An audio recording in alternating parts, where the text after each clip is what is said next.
앞에 정결하리라.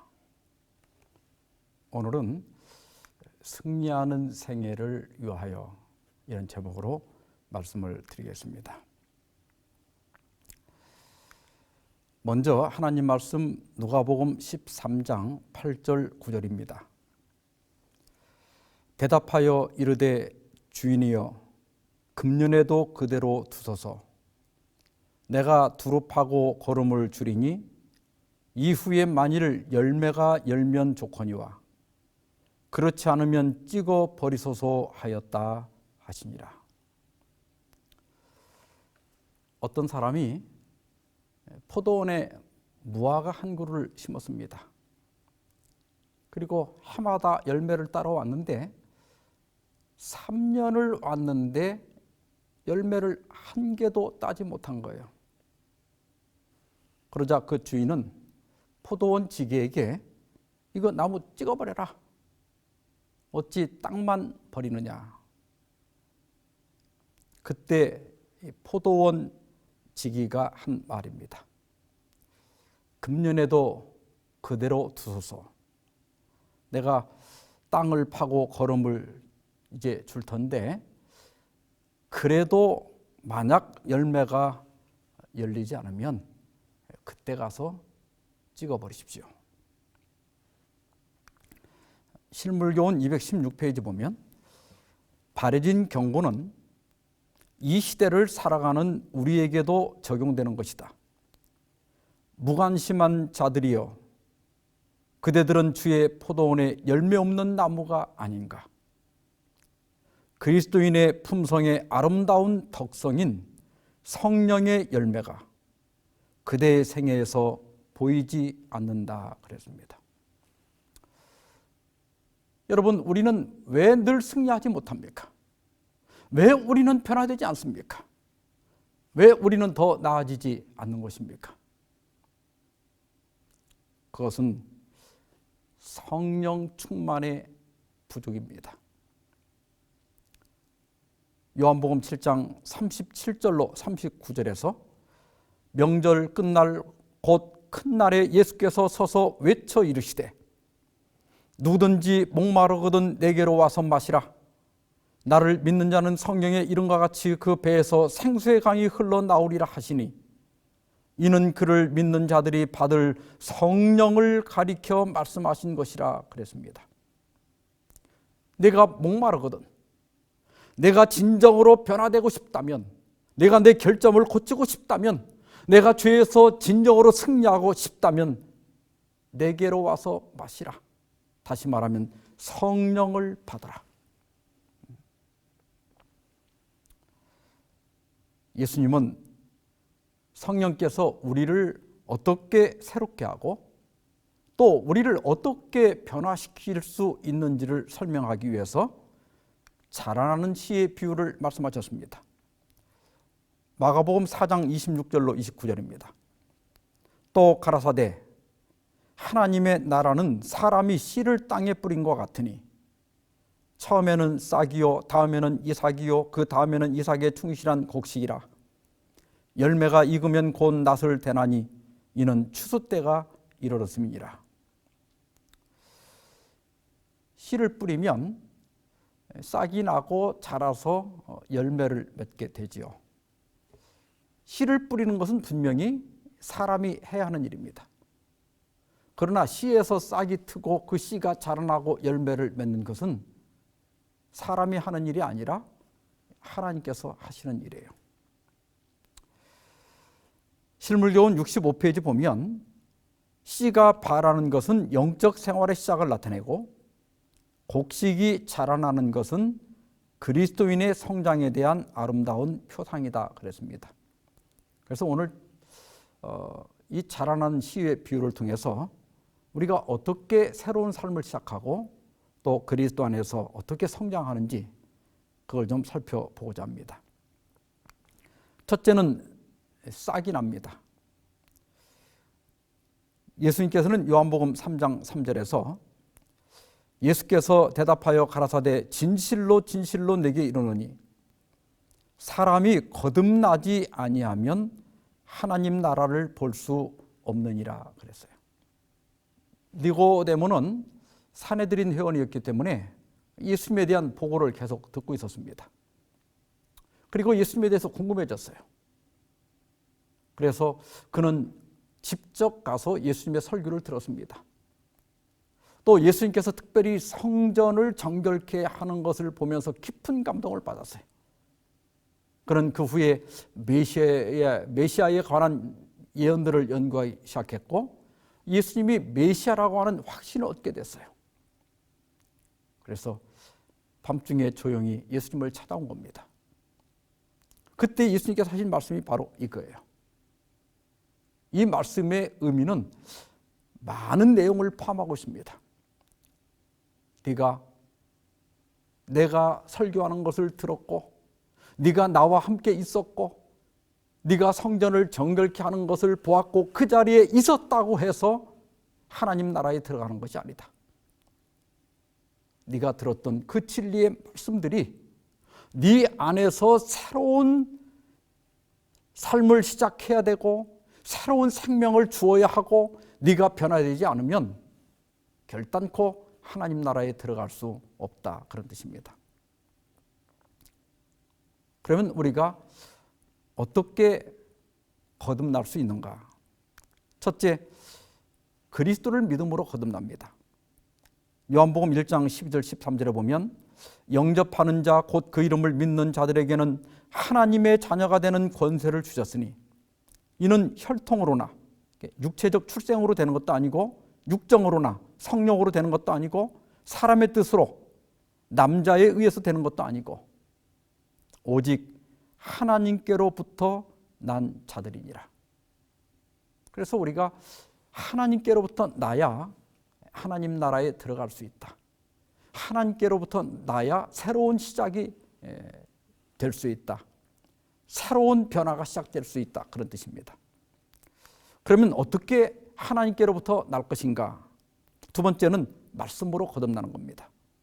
베드로전서 1장 23절에 보면 너희가 거듭난 것이 썩어질 씨로 된 것이 아니요 썩지 아니할 씨로 된 것이니 하나님의 살아있고 항상 있는 말씀으로 되었느니라. 그래서 여러분 우리가 말씀을 들어야 됩니다. 이 말씀을 자꾸 들어야 우리 안에 새로운 생각이 생겨나는 거예요. 신약성경 38페이지 보면 하나님의 말씀은 씨앗이다. 씨앗마다 그 자체 속에 맹활력이 있다. 그 새로운 음이 돋아날 수 있는 능력이 있다. 그런 뜻이죠. 그 씨앗 속에는 그 식물의 생명력이 들어있다. 이와 같이 하나님의 말씀 속에도 생명력이 있다. 그리스도께서는 내가 너희에게 이른 말이 영이요 생명이라라고 말씀하셨다. 하나님의 말씀을 믿음으로 받아들이는 자는 실제로 하나님의 생명과 품성을 받는 것이다. 믿음은 들음에서 난다 그랬죠. 우리 자체적으로는 올바른 생각이 솟아날 수가 없습니다. 우리 스스로는 선한 생각을 할 수가 없어요. 우리 스스로는 새로운 생각을 할 수가 없어요. 그래서 우리는 하나님의 말씀을 자주 들어야 됩니다. 설교 말씀에 늘 귀를 기울이고 또 집에서 말씀을 많이 읽어야 합니다. 세 번째로는 물과 성령으로 거듭납니다. 요한복음 3장 5절로 7절에 예수께서 말씀하시되 진실로 진실로 내게 이르노니 사람이 물과 성령으로 나지 아니하면 하나님 나라에 들어갈 수 없느니라 그랬어요. 뭘로 거듭난다고 그랬어요? 물과 성령으로. 근데 여기 물로 거듭나는 것은 침례라는 것 다 아시죠? 사도행전 2장 38절에서 베드로가 이르되 너희가 회개하여 각각 예수 그리스도의 이름으로 침례를 받고 죄 사함을 얻으라. 그리하면 성령의 선물을 받으리니.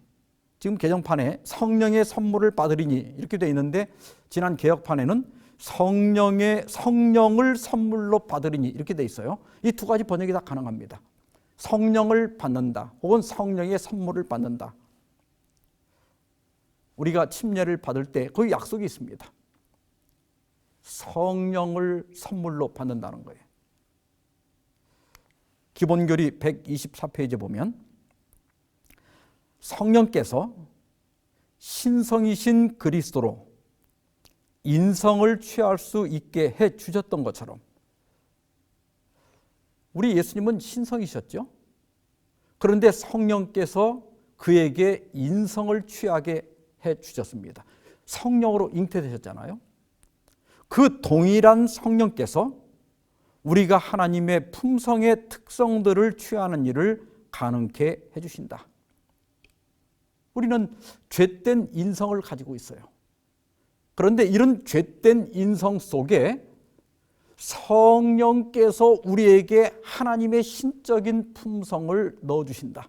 그래서 우리 안에 하나님의 품성을 갖게 된다. 그런 뜻입니다.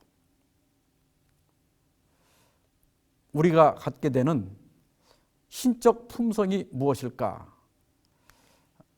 리뷰 앤 헤럴드 1892년 4월 11일자에 보면 중생은 거듭남은 새로운 동기와 새로운 취미와 새로운 경향성을 갖는 데 있다. 여러분, 우리는 스스로 새로워질 수 없어요. 우리는 스스로 우리의 취미를 바꿀 수 없어요. 우리는 스스로 우리 경향성을, 우리 방향을 바꿀 수가 없습니다. 누가 하는가 하면 성령께서 우리가 거듭날 때 이러한 것들을 갖게 해 주십니다. 그러면 사람이 어떻게 되는가? 정로의 계단 58페이지입니다. 우리가 예수 그리스도 안에서 새 사람이 되면 우리 생애의 성령의 열매를 맺게 될 것이다. 그들은 그분의 성품을 나타내게 되고 그분의 깨끗하심과 같이 깨끗하게 될 것이다. 그리스도를 따르는 자들은 전에 싫어하던 것들을 좋아하게 될 것이다. 또 그들이 전에 좋아하던 것들을 싫어하게 될 것이다. 교만한 자들은 겸손해지고 어리석은 자들은 지혜로워진다. 술을 많이 마시던 자들은 더 이상 마시지 않게 되고 불순한 자들은 순결해진다. 세상의 허영을 좋아하던 자들은 그것들을 버리게 된다. 내가 억지로 그렇게 해야 되는 것이 아니라 성령을 받으면 그 성령께서 되게 해 주신다는 거예요. 그래서 우리가 억지로 그저 구원받으려고 억지로 계명을 지키고 억지로 선행을 하는 것이 아니라 저절로 돼서. 그래서 하나님의 계명은 무거운 것이 아니로다. 그 경험을 경험하게 되는 것입니다. 우리가 그리스도를 믿을 때 이 경험이 굉장히 중요해요. 어떤 분들은 침례를 받으면서 즉각 이 성령으로 거듭나는 경험을 한 사람도 있지만 어떤 분들은 교회를 수십 년을 다녔지만 진정한 거듭남을 경험하지 못한 사람도 있어요. 마지막 날 사건들 215, 216페이지 보면 우리가 종말의 접근에 갈수록 빛의 자녀들과 어둠의 자녀들 사이의 구분이 더욱더 확실해질 것이다. 그들은 점점 더 상해질 것이다. 이 차이는 거듭나라고 한 그리스도의 말씀에 나타나 있는데 그것은 그리스도 안에서 새로 창조되고 세상에 대하여 죽고 하나님에 대하여 사는 것을 말한다. 이것들은 하늘의 것과 세상의 것을 구분하고 세상에 속한 자들과 세상에서 택함을 받아 나온 자들, 곧 택함을 받아 하나님 보시기에 귀중한 자들과의 차이를 묘사하는 분리의 벽이다 그랬어요. 빛의 자녀와 어둠의 자녀를 구분하는 분리의 벽이 뭐냐? 거듭납니다. 성령으로 이 거듭난 사람과 이 거듭나지 아니한 사람이 초기에는 별로 차이가 안 나요. 왜냐하면 우리에게 흉내는 낼 수 있거든요. 그런데 시간이 점점 흘러가면서 두 사람은 완전히 달라집니다. 성령으로 거듭난 사람은 되는 경험을 합니다. 내가 억지로 의무감에서 계명을 지키는 게 아니라 이 계명이 저절로 지켜지는 거예요. 싫어서 술을 끊게 되고 싫어서 고기를 끊게 되고 좋아서 하나님께 순종하게 돼요.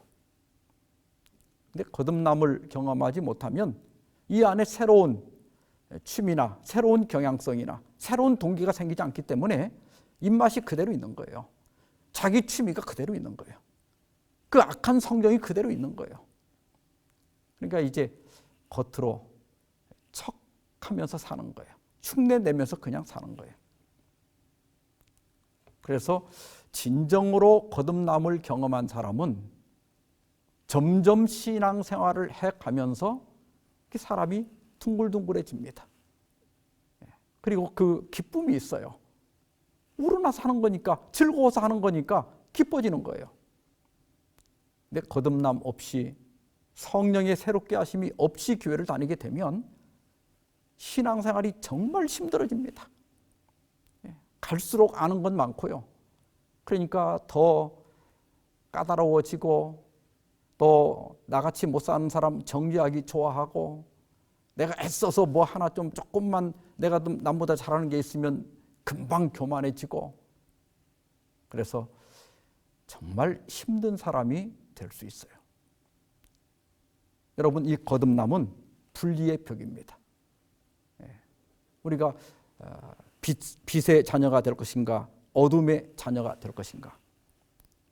여러분 모두가 이제 이 기도주의를 마치고 새로운 승리의 삶을 살기 위해서 이 거듭남을 꼭 경험할 수 있도록 우리 성령 하나님의 도우심을 간구해야 되기를 주의 이름으로 축원합니다. 두 번째는 자라나는 거예요. 에베소 4장 15절에 보면 오직 사랑 안에서 참된 것을 하여 범사에 그에게까지 자랄지라. 그는 머리니 곧 그리스도라. 우리가 새로운 동기와 새로운 취미와 새로운 경향성을 갖는 것으로 충분하지 않습니다. 여기 말씀하시기를 우리가 범사의 모든 일에 예수님에게 이를 때까지 자라야 한다, 그렇게 얘기했어요. 메슬로는 심리학이 주로 정신병리학에 치중되어 있을 때 건강심리학이 필요하다고 생각이 되어서 자기 실현적 인간에 관해서 연구하고 1943년에 5단계 욕구 단계서를 발표합니다. 우리 사람은 항상 어떤 욕구를 가지고 있는데 이 저차원의 욕구가 충족되고 나면 그때 이제 상위의 욕구가 일어난다. 예를 들면 생리적 욕구가 충족되고 나면 안전 욕구가 일어나고, 안전 욕구가 충족되면 애정 욕구가 일어나고, 애정 욕구가 충족되면 존경 욕구가 일어난다 하는 거예요. 그런데 이것을 결핍 욕구라고 그래요. 결핍 욕구는 한번 충족이 되면 더는 동기로서 작용하지 않는다. 결핍 욕구가 충족된 다음에 그 다음에 이제 마지막으로 일어나는 것이 자기 실현 욕구인데, 이것을 성장 욕구 혹은 메타 욕구라고 그래요. 이제 어느 그 범위를 넘어선다, 통상적인 일반 욕구를 뛰어넘는다, 그런 뜻입니다. 이것이 바로 자기 실현 욕구예요. 자기 완성, 또 삶의 보람을 느끼는 단계에 도달하게 되는 거죠. 제가 이렇게 지켜보면 우리 교인들이 대체로 이 존경 욕구까지는 잘 성장이 되는 것 같아요. 승인받고 존경받고 어떤 지위를 얻고 명예를 얻고자 하는 욕구입니다. 그래서 어떤 분들은 교회 안에서 직분을 이렇게 맡는 것을 즐겨 해요. 그게 뭐 꼭 나쁜 건 아니에요. 그런데 그것은 결핍 욕구거든요. 근데 거기를 뛰어넘어서 성장 욕구로 가야 되거든요. 자기 실현 욕구. 그래야 그 삶이 완성되고 그 다음에 삶의 보람을 느끼고, 그래야 이제 감사하면서 살 수 있어요. 그리고 이분법을 극복한다 그랬어요. 그러니까 이게 자기 완성이 되면 사람이 뭐 극히 극히 좋아하는 것도 없고 극히 싫어하는 것도 없고 뭐 극히 뭐 좋은 사람도 없고 극히 나쁜 사람도 없고 이게 모든 걸 이게 극단적으로 보지 않고 이 중용을 잘 유지하게 된다 하는 거예요. 빌립보 4장 11절로 13절에 보면 사도 바울은 이렇게 말합니다. 내가 궁핍함으로 말한 것이 아니니라. 어떠한 형편이든지 나는 자족하기를 배웠느니 나는 비천에 처할 줄도 알고 풍부에 처할 줄도 알아. 모든 일 곧 배부름과 배고픔과 풍부와 궁핍에도 처할 줄 아는 일체의 비결을 배웠노라. 내게 능력 주시는 자 안에서 내가 모든 것을 할 수 있느니라. 어떤 분들은 이 13절의 말씀을 예수님만 믿으면 뭐 병도 고치고 뭐 사업도 성공하고 만사 형통할 수 있다 이렇게 이야기하는 분들이 있는데 이 말씀은 원래 말씀은 전혀 그런 거하고 상관이 없어요. 이 말씀은 뭐냐면 내가 어떤 형편이든지 자족할 수 있게 되었다. 그리스도 안에서는 이게 되더라. 내가 비천할 때도 자족하게 되고 풍부할 때도 자족하게 되고 배부를 때도 자족하게 되고 또 배고플 때도 자족할 수 있게 되었다. 그리스도 안에서 그분이 나에게 능력을 주니까 그게 되더라. 바울은 이 삶의 보람을 느끼는 거죠. 자기 실현이 이루어진 그런 경험을 체험했다 이 말이에요. 우리 신앙이 여기까지 자라가야 됩니다. 조지 녹스는 더 나아지기를 중단하면 자라는 것처럼 정체된다. 성장하길 멈추면 쓸모가 없어진다. 번영이란 정원의 잡초가 되는 것이다 그랬어요. 여러분 우리가 성장을 멈추면 쓸모가 없어집니다. 그건 잡초가 되는 거예요. 그래서 우리가 존경 욕구에서 넘어서서 자기 실현 욕구로 나아가야 돼요. 그런데 메슬로는 25년이 지난 1968년에 와서 자기 실현 욕구도 최상위 욕구가 아니고 이것을 뛰어넘는 자기 초월 욕구가 있다는 것을 발견하게 됩니다. 이것은 뭐냐면 타인과 세계에 뭔가 기여하려고 하는 욕구입니다. 자기 만족, 자기 실현에서 끝나는 게 아니라 자기 행복에서 끝나는 게 아니라 이제 이것을 좀 누구에게 베풀어 주고 싶고 나눠주고 싶어 하는 거예요. 여러분 김형석 교수님이라고 아시죠? 연세대 명예 교수신데 이분이 올해 100세라고 그래요. 근데 이분 제가 한 번은 이분의 그 강연하시는 영상을 보았는데 여기 아주 감동적인 말씀이 있습니다. 한번 잠깐 들어보시겠습니다. 사실 그 80이 넘어 보면요, 내 친구들 가운데 거의 80% 90%가요 아들 집에 안 가요. 또 딸 집에도 안 가요. 그런데 정신력이 강한 사람이 두세 안 가요. 내 인생을 내가 살고 내가 설계해 본 사람은 안 가요. 근데 그 아들, 딸들이 이제 뭐 싫어서 안 가거나 뭐 그건 아니에요. 아들, 딸들이 이제 부모를 잘 많이 생각하고는 있죠. 그런데도 내가 베풀어준 사랑이 너무 컸기 때문에 너네 안 하느냐 그거죠.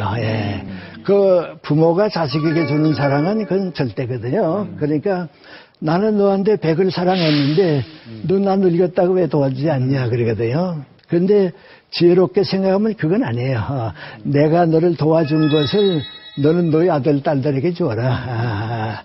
그거 이제 우리 사는 도는 것 같아요. 그래서 70쯤 되고 손주들이 생기게 되면요, 그때는 애정이 인간의 애로 변해요. 한 인간이기 때문에, 인간에 대한 사랑이기 때문에 이제 그래요. 내가 내 아내가 좀 오래 병중에 있어서 그 병 시작할 때부터 이제 말은 못했으니까요. 20여 년 동안 이제 말을 못하는 이제 아내를 돌봐주고 있는데요. 다들 내 친구들이 만나면, 아이고, 어떻게 그렇게 그 해줬냐고 말이죠. 난 4, 5년 이래 하겠는데 그 이상은 못할 것 같아 말이죠. 그래요. 그럼 나는 겪어보면 안다고. 그때는 애정이 아니고 인간애가 있다고. 옆집 사람도 그럴 때는 도와주게 돼 있고요. 불행한 사람이 지나가다가 우리 집에 머물러도 그건 도와주게 돼 있다고. 거의 인간이에요. 그래서 위해 주려고 하는 마음을 늦더라도 좀 가지는 거, 마음을 열어야겠다 하는 생각을 하는 것이 좋습니다. 여기 김영석 교수님은 그 사모님이 말을 못하는 병에 걸리셔서 거의 20년을 뒷바라지 하셨다. 근데 이제 친구들이 아이고 그걸 어떻게 하느냐. 나는 4, 5년은 하겠지만은 20년을 어떻게 하느냐.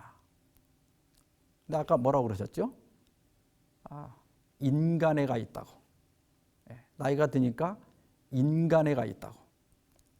그래서 그 옆집 사람도 어려운 일을 당하면 내가 도와줄 텐데 내가 내 아내 병간호를 왜 못하겠느냐 그렇게 말씀하셨어요.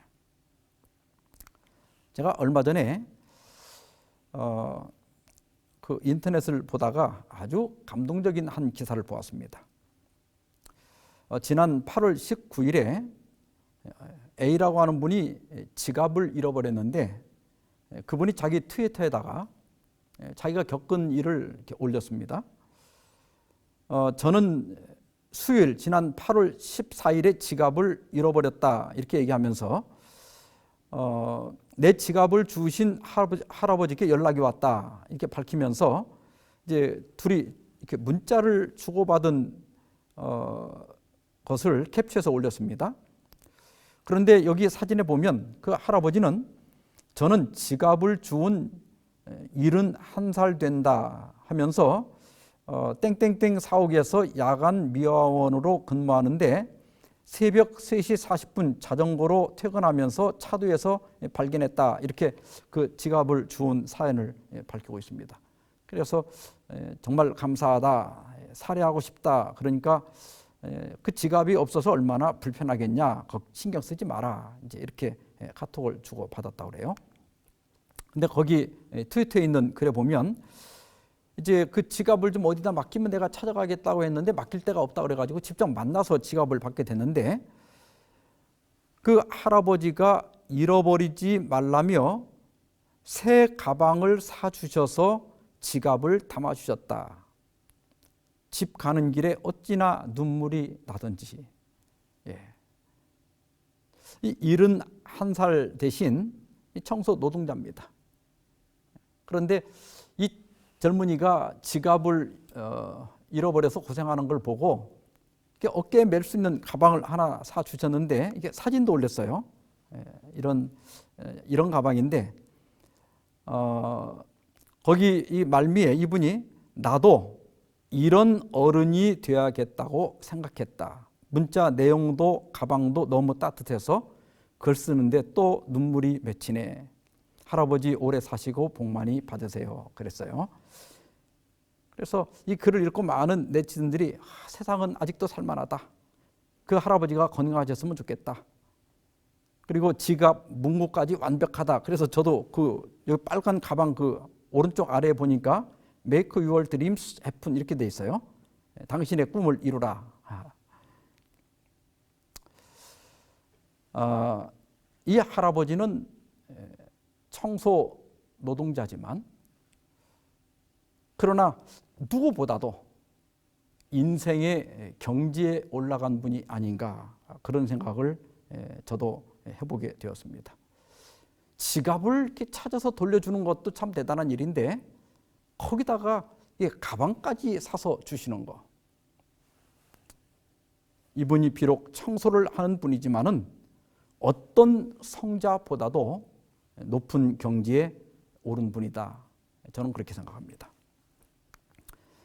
마가복음 10장 45절에 보면 예수님께서도 인자에 온 것은 섬김을 받으러 함이 아니요 도리어 섬기려 하고 자기 목숨을 많은 사람의 대속물로 주려 함이니라. 예수님은 자기 목숨까지라도 주려고 하셨다. 자기를 초월하셨다는 거죠. 우리가 이 단계에 오를 때까지 성장해야 된다 이런 말씀입니다. 그 다음에 세 번째로 이제 이렇게 자라나면 이제 곡식이 맺히게 되는데, 다시 말하면 열매가 맺히게 되는데, 이것을 우리가 늦은 비 성령을 경험한다 그렇게 얘기합니다. 고린도전서 2장 16절, 누가 주의 마음을 알아서 주를 가르치겠느냐? 그러나 우리가 그리스도의 마음을 가졌느니라. 저도 죽기 전에 이런 신앙 고백을 꼭 하고 싶습니다. 내가 그리스도의 마음을 가졌느니라. 이건 내가 노력해서 되는 게 아니라 내가 전적으로 주님을 의지하고 그 성령의 이끄심을 따를 때 그 성령 하나님께서 나에게 주시는 선물이라고 생각이 됩니다. 실물교훈 67페이지 보면 그리스도인 생애의 목적은 열매 맺는 일이다. 곧 믿는 사람의 마음속에 그리스도의 품성을 재현시키고 또 다른 사람에게서도 그 품성이 재현되도록 하는 것이 그리스도인 생애의 목적이다. 이것이 우리가 신앙하는 목적이고 교회를 다니는 목적입니다. 그래서 우리는 이 연말 기도주일을 마치면서 우리의 죄도 회개하고 또 우리가 반성도 필요하지만은 그러나 성령을 통하여 새로워지기 위해서 승리하는 삶을 위하여 또 기도할 필요가 있다고 생각이 듭니다. 갈라디아 5장에 보면 육체의 일과 성령의 열매가 거기 기록되어 있습니다. 성령의 열매는 9가지고 육체의 일은 15가지가 기록되어 있는데, 그런데 여기 성령의 열매가 9가지가 기록되어 있는데 열매할 때 그 열매가 그러면 열매들 그래야 되는데 열매 이렇게 단수로 되어 있어요. 이것은 성령의 열매는 하나라는 거예요. 그런데 그 한 열매 속에 9가지의 특성이 나타난다 이런 뜻이에요. 여러분 오미자 아시죠? 그 오미자가 5가지 맛을 낸다고 해서 오미자라고 그러잖아요. 마찬가지로 우리가 하나님의 성령의 인도하심을 받고 거듭나게 되면 이렇게 사랑, 희락, 화평, 오래 참음, 자비, 양선, 충성, 온유, 절제 이런 것들이 이렇게 하나씩 나타나는 게 아니라 이게 한꺼번에 나타난다는 거예요. 이에 반해서 육체의 일은 복수로 돼 있어요. 육체의 일들. 그러니까 여기 15가지 육체의 일들이 나와 있는데 예를 들어서 우리가 다른 걸 다 지킨다 할지라도 원수를 맺거나 분쟁을 일으키거나 시기하거나 이렇게 하는 것은 하나만 그것을 범한다 할지라도 육체의 일을 하는 것이다. 그래서 여러분 우리가 하나님의 성령을 받게 되면 사람 전체가 변화되는 거예요. 그게 어떻게 가능할까? 디모데후서 3장 5절에 경건의 모양은 있으나, 이 경건의 모양이 뭐냐면 교회 출석하는 것, 교회에 바치는 헌물, 심지어 교회를 위해 개인적으로 봉사하는 것과 같은 종교의 외형적 특성을 말한다 그랬어요. 이런 것은 있지만은 경건의 능력은 부인하는 자니, 다시 말하면 모든 죄된 성향을 뿌리 뽑으려는 인간의 의지와 결합하는 하나님의 능력은 부인하는 자니 이 같은 자들에게서 내가 돌아서라. 과연 이게 어떻게 가능한가? 스가랴 4장 6절에 만군의 여호와께서 말씀하시되 이는 힘으로 되지 아니하며 능력으로 되지 아니하고 오직 나의 영으로 되느니라. 여러분, 이제는 우리가 성령 하나님에 대하여 말해야 하고 그 성령 하나님을 인식해야 하고 우리의 삶 속에 역사하시고 나를 실제적으로 지도하시는 그 성령의 음성에 따르고 순종할 때입니다. 목사와 복음교역자에게 보내는 증언 511페이지 보면 현재 우리가 살아가고 있는 시대는 간구하는 자들에게 성령의 시대가 되어야 한다. 그분의 축복을 구하라. 제가 연손에 와서 감동을 시키는 건 어떻게 해보겠는데 사람을 변화시키라는 거예요. 그래서 저도 이것저것 안 해본 게 없어요. 뭐 사람을 십자가다 매달아도 보고, 뭐 촛불 헌신회도 해보고, 뭐 성만찬 예식도 세종 예식, 성만찬 예식 수도 없이 해봤어요. 근데 제가 그동안 모든 것을 해보면서 얻은 마지막 결론은 성령밖에 없다. 우리가 성령을 받는 거예요. 성령을 받을 때만이, 성령 충만한 경험만이 우리가 거듭나고 성장하고 또 예수님에 이르기까지 변화될 수 있는 유일한 비결이라고 하는 것입니다. 이제 자주 성령에 대하여 우리가 생각하고 그 성령 하나님을 구하고 그 하나님께서 우리에게 말씀하시는 그 말씀에 순종함으로써 우리가 점점 그리스도를 닮아가고, 그래서 우리의 가정과 우리의 교회 안에서 피차의 모습 속에서 우리 예수님의 품성을, 예수님의 마음을 발견하고 경험하는 저와 여러분 되시기를 바라면서 말씀 마치겠습니다.